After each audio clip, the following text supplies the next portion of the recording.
Ndị ba ya ekene m unu asị nke ụbọchị nketa mara n'unu mma asị nka nke echiri ya zelu dịka o si dị ihe bụ Eastern News 24 bụ ebe anyị si wee wetara unu ya bụ nnukwu ozi dị oke mkpa gbasata maka ihe na-eme na obodo anyị nọ n'ime ya ana gbasata maka nnwere onwe nke ndị Igbo na-azọ n'iru akwụkwọ dịka o si dị ewetara unu ya bụ nnukwu update n'ụbọchị nke taa anyị ga-achọkwu nge ya bụ ife anyị ji maka ya wee bịa mana bụfọ anyị gaa n'iru gosi na ya bụ ife anyị ji maka ya wee bịa ọ bụ na nke a bụ bụsiz gị ị na-ejete afọ ya bụ ihe onyonyo nke anyị na-eme n'iru akwụkwọ n'ụbọchị nke taa ọ bụ na tata bụ ụbọchị izizi gị ekebe arụ ka ị subscribe and turn on your notification ka miss any of our update dịka anyị na-drop ya kwa mgbe n'iru akwụkwọ na Eastern News 24 ọgwụnakọ aha m n'ọnụ ndị Igbo ọnụrụ si mee gịnị ya kọrọ nwanne ya ma dịka ihe ije gị ga ya bụ ife oge ugbo ị ga-esi ya drop your own comment ife iche gbasata maka ihe ndị a niile ịnụgasị n'iru akwụkwọ n'ụbọchị nke taa. All right, over to you, sir. Representatives basically seeking to have Nigeria restructured. Tell us why this is your concern at this point, what the draft bill is about, and what are you trying to achieve? Are you speaking for yourself, or are you speaking for either the Afenifere or the Yoruba Elders Council? Thank you very much. So many questions roll into one. The bottom line is that it is now time. The time has come for us to change the structure of Nigeria. If we don't do it now, and we go into the next election in 2017 with what we have now. 2027, sir. Then we are doing the same 27. Then we are doing the same things and the same way, and we're expecting a better result. We don't have a good outcome of what we have had in 2023.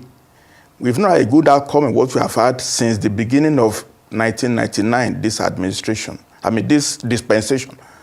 So it is time for this country to do something in the next couple of months. And being a student of Nigerian politics at my age, I know, for instance, you cannot get anything done through National Assembly as a private member, private citizen. It will not fly. It will just die in a committee. It's only the president that can forward a bill to National Assembly that has a very high chance of passage. What I did was to articulate the features of what should be in a restructured Nigeria, put it to a document, and forward it as a suggestion to the president of Nigeria, because he's the only one sitting on the throne now. It's now left to him to really go deep into a sense of nationalism and patriotism, to do something about it, because thinking of second term or whatever time it is, the country is bleeding profusely. There's a news yesterday about government having borrowed $4.5 billion, this administration alone. We are borrowing money to service bureaucracy, 36 states of consumption, 774 local governments of profligacy. There is no money to do anything serious for the masses again. So the country has to look at what is restructuring? You want to change the system for efficiency, for resource, for good management of resources, for the goodness of many people. That's what restructuring is about. It's time this country takes it serious. And if we don't do anything the next few months, we go into 2027, we'll be in a very big trouble. That was my motivation. Okay, so elaborating on the key components of your proposed new governance model for Nigeria Act 2024, let's talk about its economic implication and how it would affect governance efficiency. How do you anticipate that this proposed regional system will improve it? I'm talking about this governance efficiency compared to the current 36-state structure. And what are the economic benefits that you foresee arising from the restructuring, particularly regarding resource management and development? In the first instance, the citizens of Nigeria have no ownership of the Nigerian polity. There's a big gulf between the citizens and the politicians. They are doing what they like because everything is centered on Abuja. Once you do everything to rig election, to kill, to take talks, once you imagine Abuja is just to be sharing oil money. There's no intentions, and there's no chance really because you have to buy SUVs, you have to buy new cars and all that. Okay, now the proposal to regionalize is to have a new center of prosperity, a new center of production. I might talk about it later on. We have proposed 8 regions of Nigeria. And if properly managed and constituted, it will be 8 centers of competition, 8 centers of complementarity of all the people, and then you take your resources in that region and use it for your own welfare. Now, there are many novel provisions in my document that will change the system. For instance, we are now going to have a 2-tier governance structure properly. We don't have it now. The first tier has a constitution. All second tier must have its own constitution that's organically developed. So if you have any of the 8 regions, they were supposed to go and draft their own constitution, their own governance model that now make Nigeria, and that will make them responsible, make them take ownership of their affairs. That's very, very important. Secondly, the election system will change totally. In fact, there is no federal elections anymore, which is very wasteful. Almost 300 million naira was spent by INEC last time. Under my proposal, each of the 8 regions will be given a slot of maybe 20 members. How they elect it at their local level is up to them. Once the 20 members of each region come to Abuja, making 160, it is that 160 members of parliament among themselves, all elected, that would decide on the president, would decide on the prime minister. And then all ministers, federal executive will be composed from the parliament. So the present system where you appoint advisors, appoint ministers anyhow will cease, absolutely. So in the parliament system, the cost of governance will be reduced.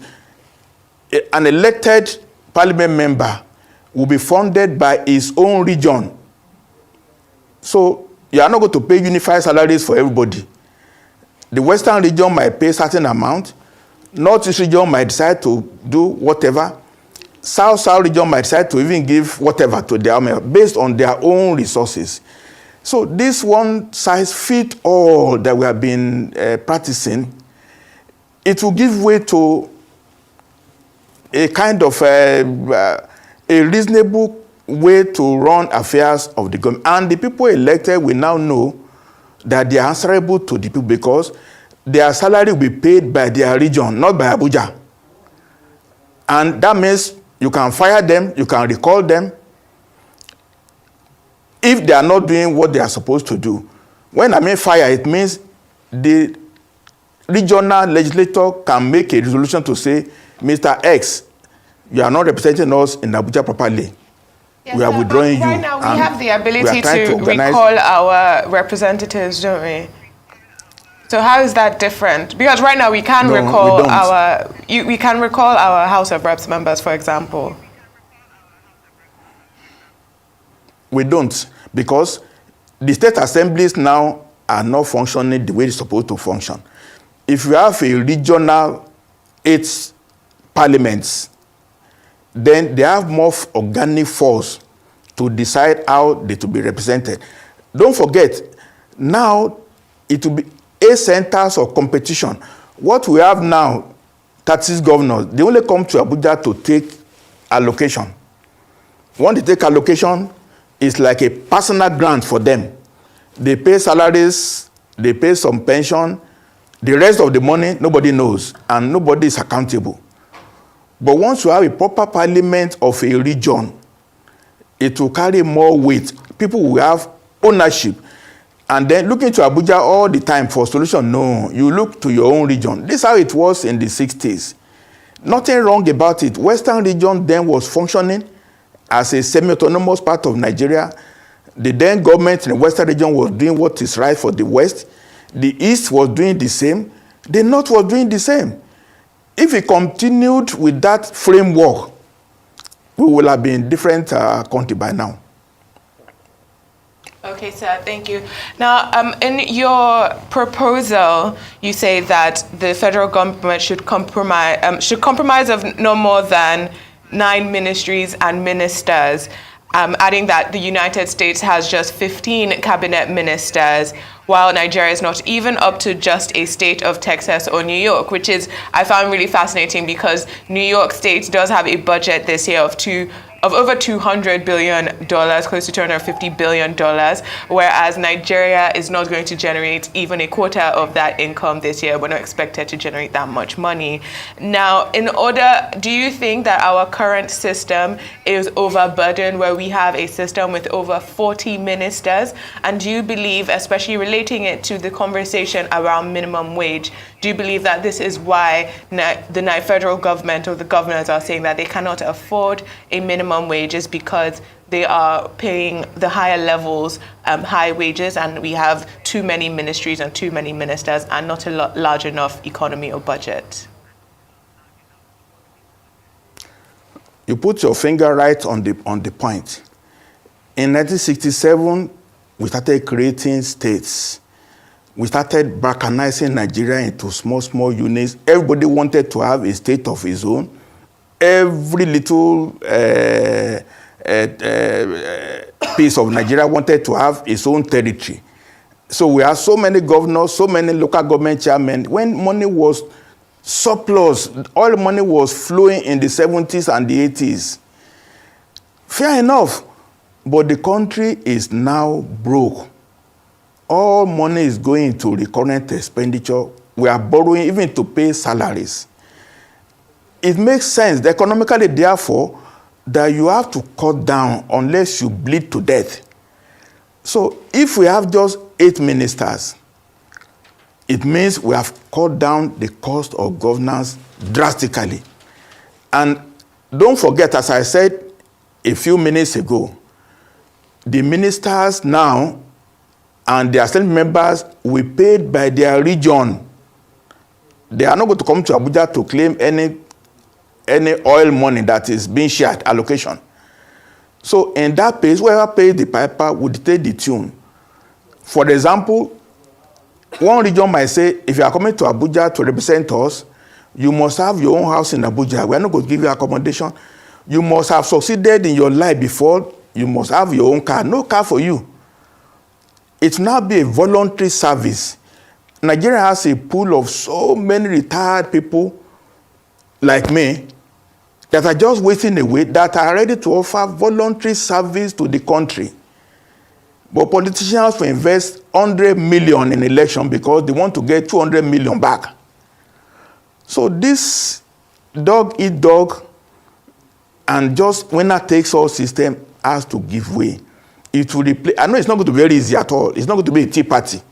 I know. But the country must be sensitized now that what we are doing now is not working. It will never work for us.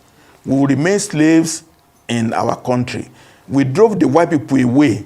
We now have black people that are lording over us, and it's going to be a big contest to really make them see reason. We cannot fight them because they are Nigerians. We have to keep appealing and keep putting pressure until they know that they have to do the right thing. All right, Dr. Fapohunda, thank you so much. But I'm wondering, why do you think that the current president, the sitting president, Asiwaju Bola Ahmed Tinubu, will be interested in your proposal?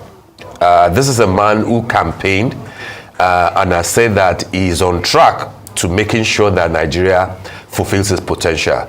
Why therefore, do you think that he will be willing to push this bill and submit it as an executive bill to go into regional government, when as at today his focus seems to be the empowerment of the local government, all the 774 of them, with the 36 state governors, so that these governors they will no longer be able to treat local government chairmen as their appendages. So what is in a president who was elected by Nigeria, what is in it for him that you think is better than what he's already doing? And how do you think that this aligns with what a few House of Representative lawmakers are saying regarding parliamentary system of government, and a similar proposal but in a slightly different way, without necessarily going into regionalism that you are proposing? Thank you very much. From all indications, I'll be honest with you, it will appear that the president did not prepare adequately for governance. What am I saying that? If he did, the way he announced petrol subsidy removal, there ought to have been, he had February to May that he won election. He ought to have prepared a detailed plan on how to transit from subsidy to no subsidy. Okay, fine. Governance in Nigeria is complicated and it's not very easy. So we have to support him. We have to wish him well. We have to make proposals for him to consider. We cannot leave governance to him alone. We are all citizens, we are not conquered. So somebody like me and many other women Nigerians now have to make him see reason on why it is good. And I trust his good judgment. I trust his humanity. I trust his sense of patriotism, that he will not just see a good idea and just throw it away for the sake of it. Even at the cost of the so-called second term, if somebody say, look, I will rise and make a name for myself and really change this country for prosperity. I'm optimistic that now that we've put document into the public space, all Nigerians are talking about it. In actual fact, I'm so mesmerized with the response I've got on this document. It seems the country is yearning for a document, an idea that they can buy into. So the security services, I know they like monitor what is going on. If they are monitoring the content of people's discussion, they will have seen now that there's a game changer in the atmosphere. And I might say that as today is a religious day, our brethren were Muslims. In the Christian environment, the wall of Jericho did not just come down. It took concerted pressure and push. Existing orders will not give way unless citizens demand it. Power is not granted a la carte. While we trust the president to do what is right, we have to push him. So I'm appealing to all Nigerians to take this idea. It's beyond me now. I just wrote a document, 18 pages, and everybody is buying into it. We now have to go further and talk to the senators, parliament members. We need a change. We cannot continue what we are doing now and hope for the best.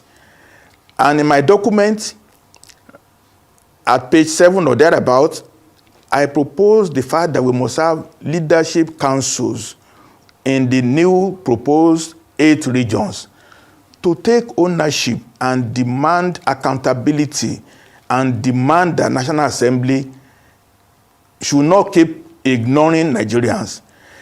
They ignore Nigerians on the matter of their buying vehicles for themselves.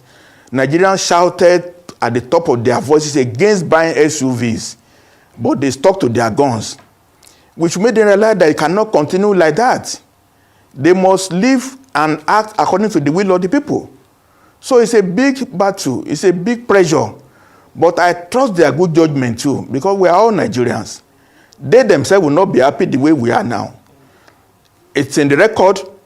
In my own state, one legislator went home with a SUV. He was nearly killed with the SUV. The masses are not happy with the National Assembly. They have to get their acts correct. Change has to come before the next elections, absolutely. The president has to do the needful, and I'm praying for him to do the needful, to see reason with Nigerians and put his name on the marble of time.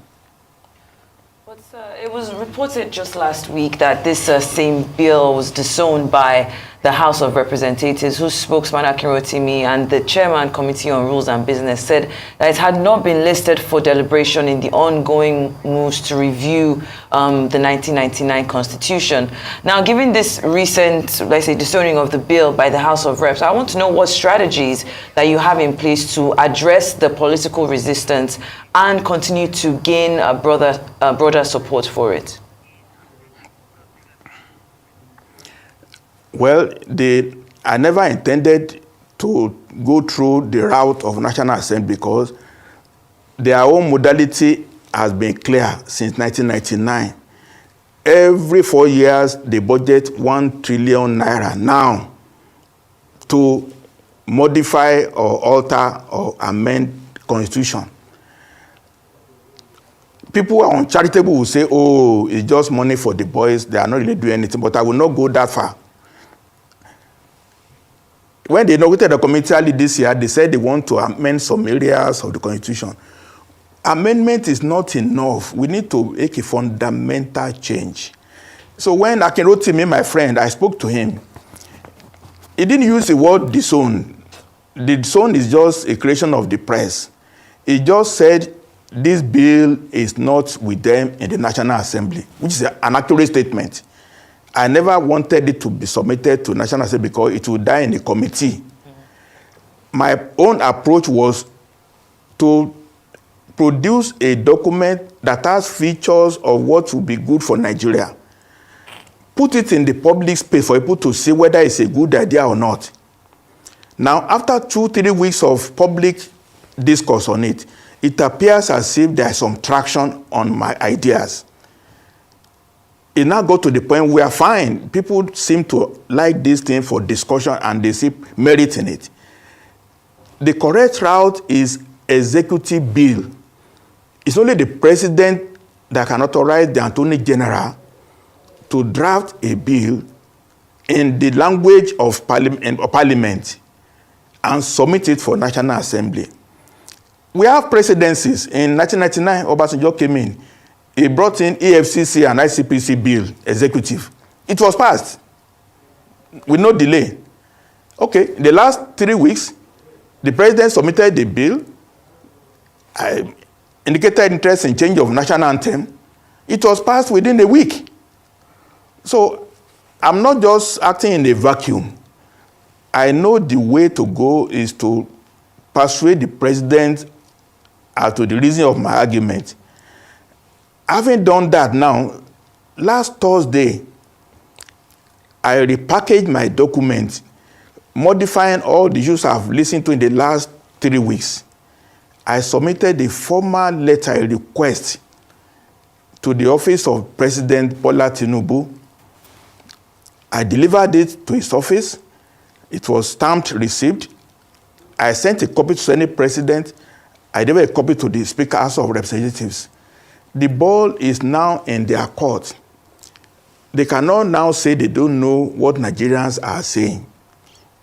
I presume and I hope that they will treat this as a very serious request by citizens.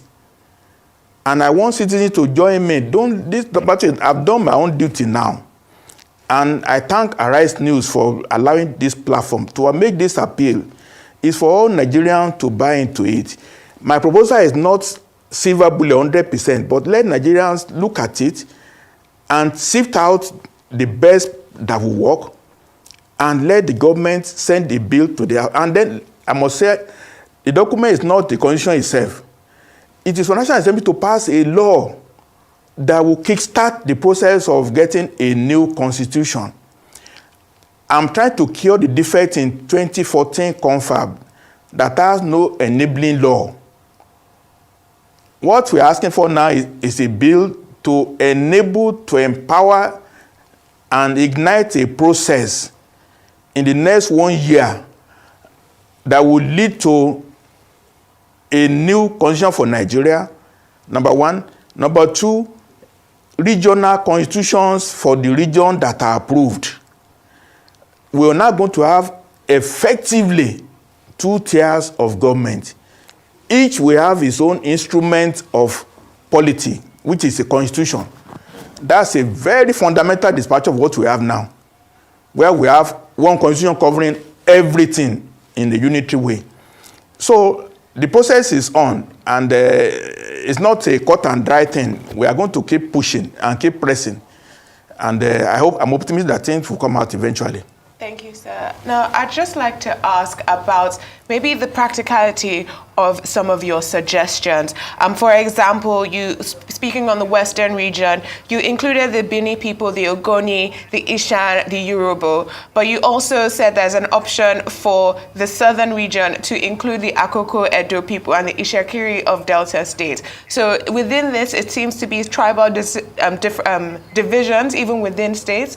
Do you believe that it is practical to divvy up states in this manner? And do you believe that by separating people who are currently members of the same state, such as the Ishan, the Bini, and the Akoko Edo, and people within Edo states, do you believe that by separating these people, that it would make your suggestions very hard to practically implement? And do you believe that in doing this, or carving up the regions in this way, that you'll create new minorities and possibly new tensions within these regions?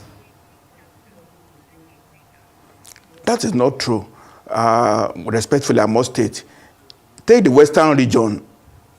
In my document there, Western region, we include the Okuns and the Bominas of Kogi and Kwara. And then Akoko Edo, Ishekiri, optional. If there are to be a plebiscite, nobody is going to, it's not a military regime. The document is for discussion. At every step in the next 1 year, there will be a move to ascertain the wish of the people.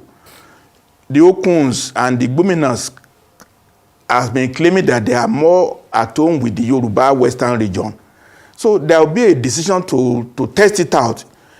If the result comes 55% yes, then they move. Ishekiri is also, they be claiming that they are more Yorubas than otherwise. They will be given the chance to decide. But the most important thing now is that in each of the 8 regions, they are going to have a constitution. In the constitution there now, there will be provision to protect minorities. In fact, rotation now of senatorial whatever is based on convention. But there will be a chance now to do a regional constitutional provision that will empower people to have rights within the region. I must point out to viewers, in the United States, election does not make president in the United States. Raw numbers. There's an electoral college. Mrs. Clinton won the vote by almost 3 million. But she didn't become president because there's a gerrymandering districting that gave powers to Wyoming, Nebraska, and some states, so that they are not overwhelmed by New York or by California. It is there in the United States Constitution. People don't see it. So each region will have to craft out a means of assuring everybody else. As a further example, I know Western region very well. It will apply to other regions too. In Western region of Nigeria, there are 26 identified subnationalities that have territories. We have Ilaje, we have Yewa, we have Ijebu, we have Ijesha, we have Ekiti, we have Ondo, like that. Each of these subnationalities have to identify themselves, their worries. Nobody will be left out. So we have a chance now to redraw the equation of relationships. Any group of people that have territorial space must have to be accommodated in their regional constitution. Nigerian one constitution cannot accommodate 500 people. But region will have a smaller number and they will accommodate themselves. overall, we have to change. It's not going to happen one day. When there are regions, there will still be discussion, but there is exit clause, there is aggregation clause, there is disaggregation clause. There are so many mechanisms that will give you freedom to do things. So in the South-South, they can create provinces, as many as they want to create. Each region can do what it wishes based on what it suits their environment. That's the beauty of what I'm proposing. All right, Dr. Fapohunda, thank you. I asked the other time why you think that President Bola Ahmed Tinubu will be obliged. You didn't quite answer that, so I would like to rephrase the question. This is a president who says it is his time to rule. And if I get you right, you said that even if it cost him his second term, that this is a legacy that he should give to Nigerians. For clarity, sir, are you saying that if Asiwaju Bola Ahmed Tinubu buys into this proposal, the likelihood of him not returning as president for second term is there? That's one. Number two is that you have alluded to the fact that your proposal is generating a lot of discourse online. That's correct. But one of the things that people are also mentioning is the fact that, yeah, this may look fairly okay on paper, even though it probably represents a generation, the thinking of a generation, the same generation that wanted to return to the old national anthem. But then even if it flies, what about the key people, players, same politicians who will still be in the 8 regions that you have proposed? Will they suddenly become angels? Will they not be given to corruption anymore? Will they not be self-serving? Those are the issues that people are raising about your proposal, sir. How do you deal with that aspect?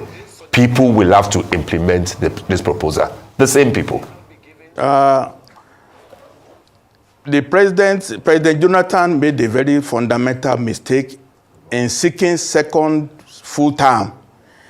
If he were to be properly advised at that time, 24 confab had draft bills, what he could sign executive order to implement immediately. If it was sufficiently patriotic, he would have approved so many things that were just low-hanging fruits. And now it's just lamenting outside. He's enjoying the situation, no problem about that. Now, single tenure, the president under what I propose now is not an executive president. He's a ceremonial father of the nation status. It's the prime minister that will run the government. And the prime minister is not even absolute in his powers. He's prime minister in council. Everything must be based on council decisions. He cannot approve Lagos-Calabar Expressway without a formal express council of ministers approval. And don't forget, the ministers this time around will be elected members of parliament. If they don't agree with the prime minister, they can withdraw from the executive and go back to their seats in the parliament because they are representing their people. There are so many provisions that will change what we have now. We are not grafting what we have now to what is to be. Totally new system. I want Nigerians to read and study the document properly. So, President Tinubu has a grace of God. Nobody knows he will be president. He's free to decide whether he wants to play God or not. But I have confidence in his good nature and his being a nationalistic, patriotic person. Let him wear that cap. And the by ngwadalo ndị nenu gibi boma na-ege ntị ka esi wee soro anyị n'elu akwụkwọ gbasịta maka ihe ndị a niile Prophet Albert Bomakwo n'elu akwụkwọ unu gasị aka ka o si wee kọwasịa maka the bank and nye nkwa na-alụ n'ụdị nke ya wee gwa onye ọbụla garapụ na ego gị na ofu bank aya bụ ife bụ onye ọbụla ma n'obodo adaligo and onye ọbụla mana na mmiri abago opi ụgbọgọrọ. Ama na unu gee ntị oge Maazị Nnamdi Kanu ka nọ n'ilo, o nwere ife okwu gasị okwu gbasịta maka ihe anụ a na-eme ugbu a maka this bank of issue. Ọ bụrụ na ga-echeta ọfụma ụmụnne m, onye ndu Maazị Nnamdi Kanu kwugasịrị okwu dị iche iche si onye ọbụla uche onye ọbụla dị ya, uche onye ọbụla dị ya ka o si arapụ ego na bank, uche onye ọbụla dị ya that na ihe ọ fụrụ na-abịanụ bụ nnukwu ihe, bụ ihe na-eri ya ọnụ, mana ọ dọrọ ụmụ Chineke aka na ntị ka onye ọbụla mara ka o si akwado maka ya bụ ife. And this is June ka Prophet about Bomokwuru gbasịta maka ya bụ ife ọ fụrụ, where a group of people pụtalụ wee mee something ga-lead to ime ka one of the major bank, Access Bank, one of the major bank will go down, and many people cried. So ụmụnne m, uche bụ akpa onye na nke ya, dịka ị nụ ya bụ ife Biafran Prime Minister dọkwa n'aka na ntị gbasịta maka ihe ọ bụrụ na ga-echeta una tinye una cheki ihe ọfụma wee were uche unu mere ihe. Ewetago ọ gasikwa advice o nyere ebe ndị iche iche nke nna ama mbịa gaa n'iru ịbịa kwuo, mana dalụ dị nne na Igbo ma na-ege ntị kwunu si na-esoro anyị na Eastern News 24 nke